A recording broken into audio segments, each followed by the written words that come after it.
Welcome to My Transplant Story. Each episode will sit down with a living donor or transplant recipient to highlight their unique kidney transplantation story. Today, we're joined by Monica.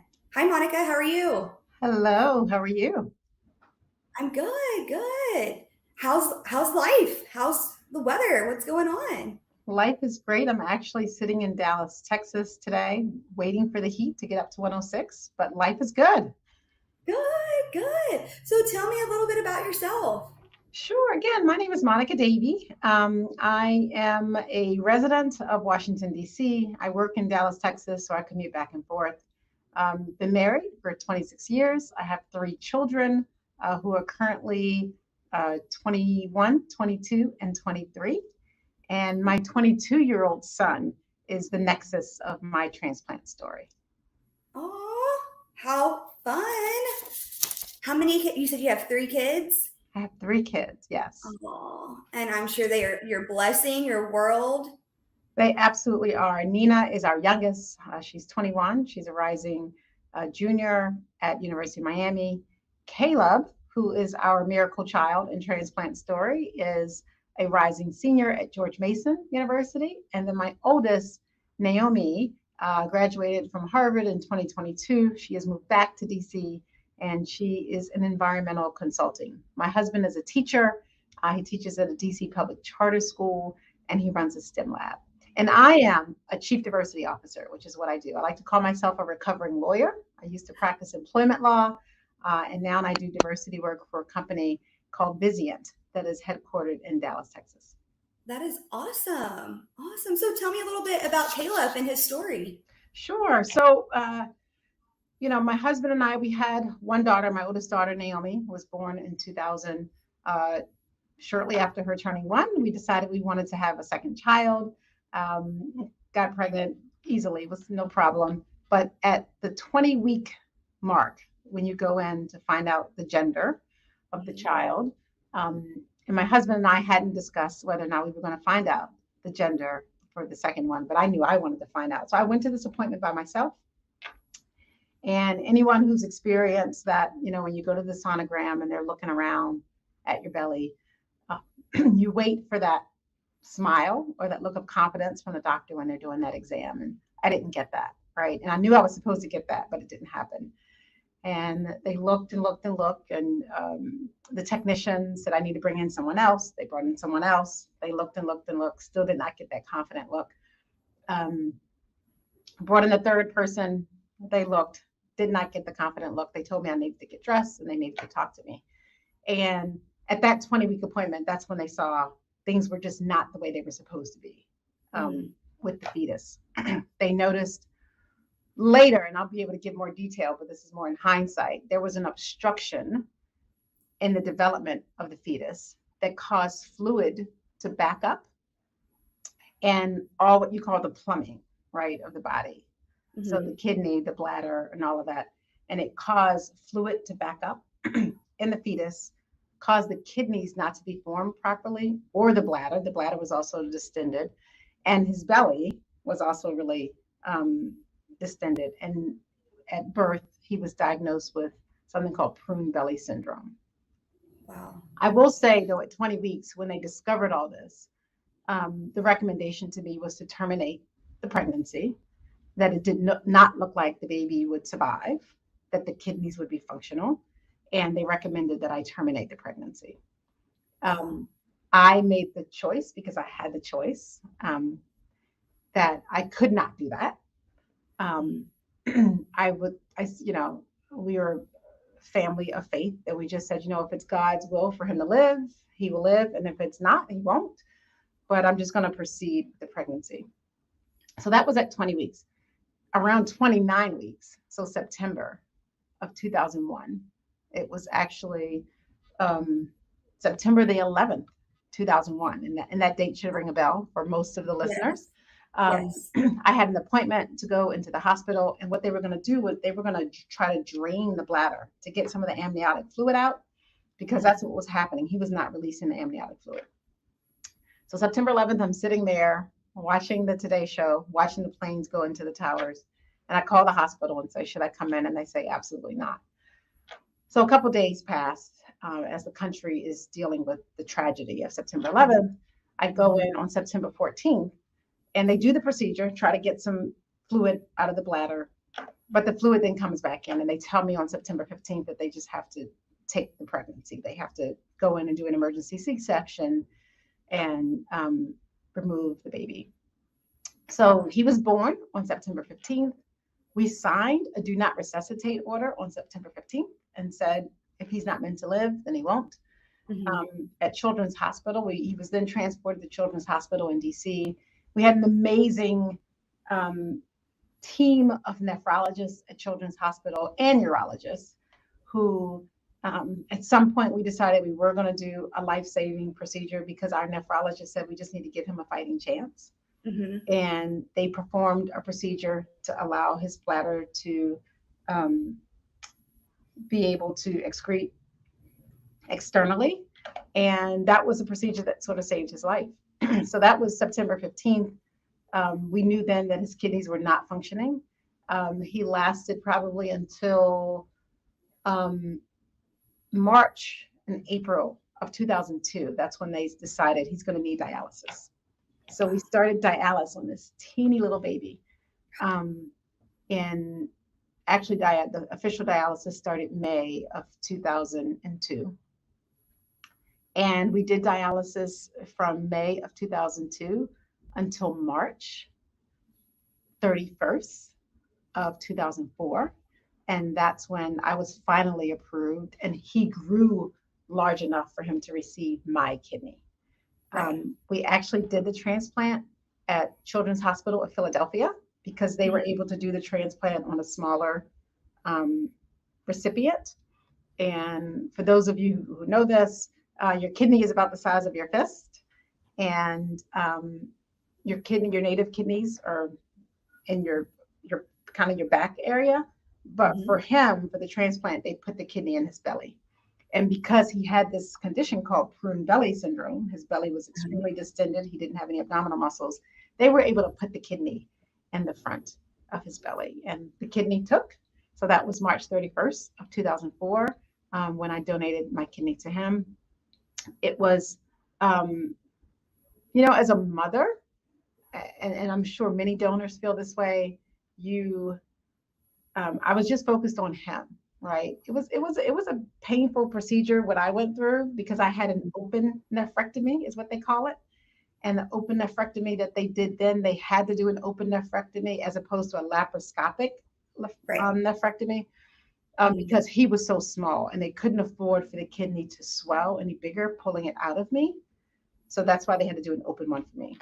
But I was just focused on him, wanted to make sure that he was okay.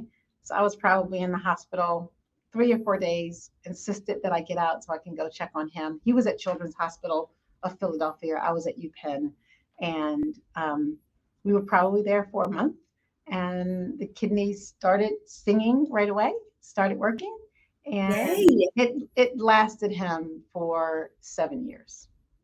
Awesome. And how did you do recovering wise? I mean, you had a C-section cutting you open, so that was how many? So that was a couple years. That was a couple years before, right? Gotcha. And the open nephrectomy is actually on your side. So it was in a different place. Gotcha. I don't know. I don't remember my pain, my struggle as a mom. You're just focused on him. So I was fine. I was more so worried about him. But I would do it all over again. And when that kidney actually ended up failing him after 7 years.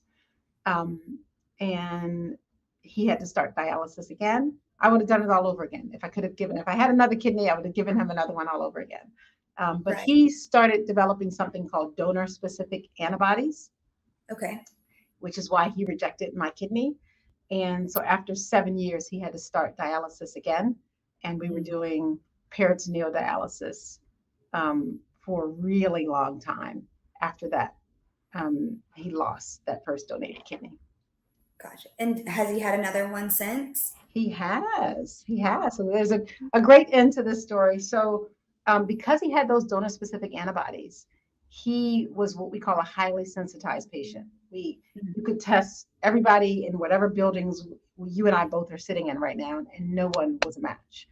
My husband was a different blood type, and he was willing to donate his kidney in a paired exchange.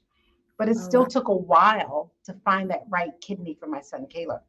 Hmm. So he actually did dialysis for 9 years after that, right? It was a mixture of peritoneal dialysis, which for your audience, I'm sure most people know that's dialysis every day. And for him, because of his size, 10 hours a day, every day, until he developed an infection around 2016. And that's when he started hemodialysis again. From 2016 to 2019, when we finally got that call, December of 2019, they found a good kidney for him. And Hmm. so we were called in December of 2019 to say they found a match finally, because it was really hard, as you can imagine, a young man this age having to do dialysis for that long.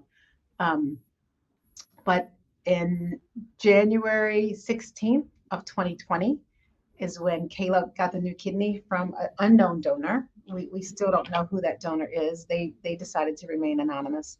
And then my Hmm. husband, a couple weeks later, donated his kidney to someone else, which was the agreement, right? So that Caleb Right. could get a kidney from a stranger. My husband donated to someone else, and that happened in late January of 2020.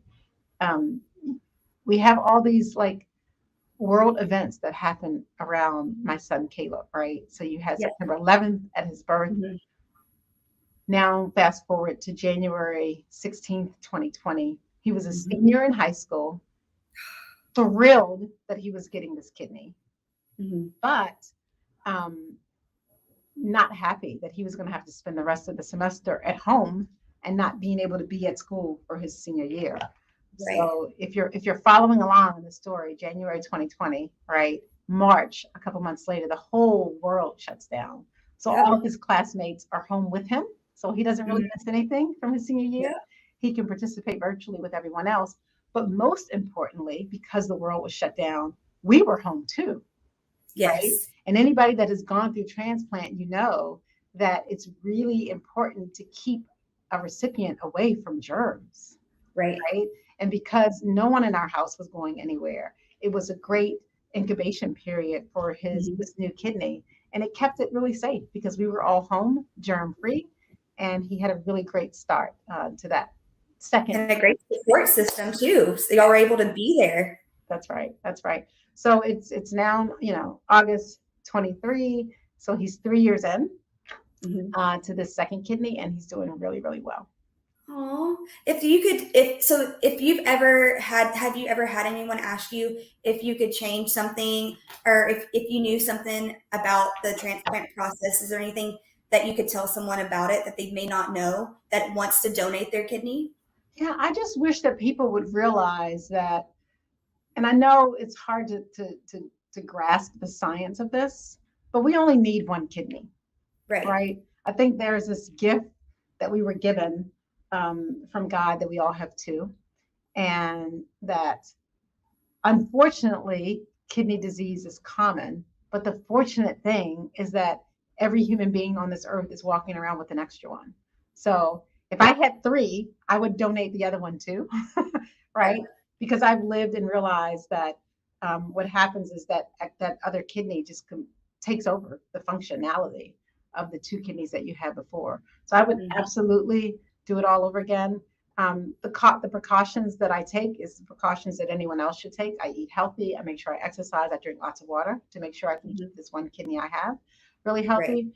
But nope, I would absolutely do it all over again. My husband, who donated the kidney, completely healthy and has had zero problems uh, after donating that kidney on my son's benefit as well. What a blessing. What a It blessing. is. It really Has is. your, what, has your life changed, you or your husband's life changed since you donated a kidney? Well, so for us, because it's connected to my son, our life has changed because he's still part of our lives, Right. right? Without this donation, these two donations, he would not be with us. So, yes, our life has changed. Our families' lives have changed because Caleb is alive I'm still based here. on the fact that we've been able to donate two kidneys on his behalf. So, yes, that is life changing, not only for him, but for our entire family and our extended family. For sure. If there's anything else, is there anything else you'd like to tell the people watching today? Well, I think that I've become much more aware um, about the importance of the kidney. Anybody that goes through this, you just don't realize how many things are connected to healthy kidneys, right? Right. So my message is to make sure that you take care of yourself. Be really aware of your kidney health. I think that there are a lot of people who are walking around with potentially early stage kidney disease and they don't know it. And it's something that can be avoided by how you take care of yourself, how you take care of your body and your diet.